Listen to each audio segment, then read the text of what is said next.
বকেয়া পাওনা এককালীন মিটিয়ে দেওয়া সহ ৭ দফা দাবিতে এটিসিআইয়ের ম্যানেজিং ডিরেক্টরের উদ্দেশ্যে স্মারকপত্র দিলেন ইচাবিল চা বাগানের শ্রমিকরা।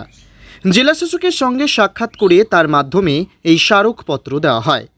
অন্যান্য দাবির মধ্যে রয়েছে অসম সরকারের ঘোষণা মতো সাপ্তাহিক তলব লাঘু, 7 বছর থেকে অস্থায়ীভাবে কাজ করা শ্রমিকদের স্থায়ী করা এবং প্রতিবছর নতুন শ্রমিক নিযুক্তি করা ইত্যাদি। এর প্রতিলিপি পাথারকান্দির বিধায়ক কৃষ্ণেন্দু পালকেও দেওয়া হয়।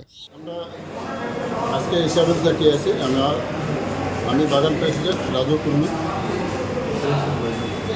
আমরা বাগানের সমস্যা লইয়া এখানে ডিসি স্যার কাছে আইলাম। বাগানের সমস্যা হইল 183 টাকা এখন হাজিরা আছে, 228 টাকা লাগে।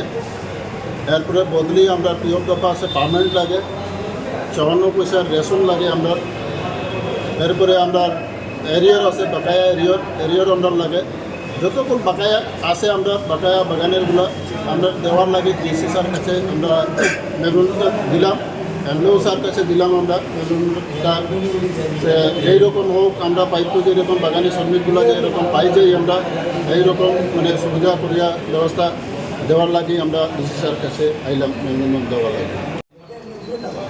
গভর্নমেন্টে আমরা হাজিরা দিছে আমরা 228 টাকা, আমরা এখন 228 টাকা পাই না, আমরা 183 টাকা পাই। এই বাকি টাকাগুলো যেগুলো আছে এই টাকাগুলো কই যায় এটাও আমরাও জানি না, কে খায় এটাও আমরা জানি না।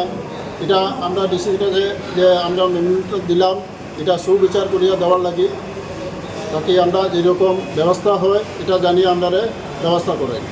কত টাকা বকেয়া রয়েছে এগুলো আপনাদের? বকেয়া তো বহুত বাগানও তো বকেয়া আজকে 4-5 সাল থেকে এরিয়র সব কিছু মিলাইয়া একজনের 40,000, 45,000, 50,000 এইরকম এরিয়র বাকায়া আছে, রেশন বাকায়া আছে। আমরা তো কোয়ার মতন না, আজকে প্রত্যেক 15-20 বছর থাকি এইরকম সিস্টেম চলিয়ে আইছে। তখন করবে আমরা যদি 183 টাকা আমরা বাগানের ছেলেগুলা ছোটো ছোটো স্কুলে যায়, তারা পড়ানির লাগে পয়সা নাই, কই 183 টাকা নিজে পরিবার চলাইব না ছেলেগুলারা স্কুলে পড়াইব। কত শ্রমিক রয়েছেন আপনারা? আমার শ্রমিক এখানে বাগানো 1019টা।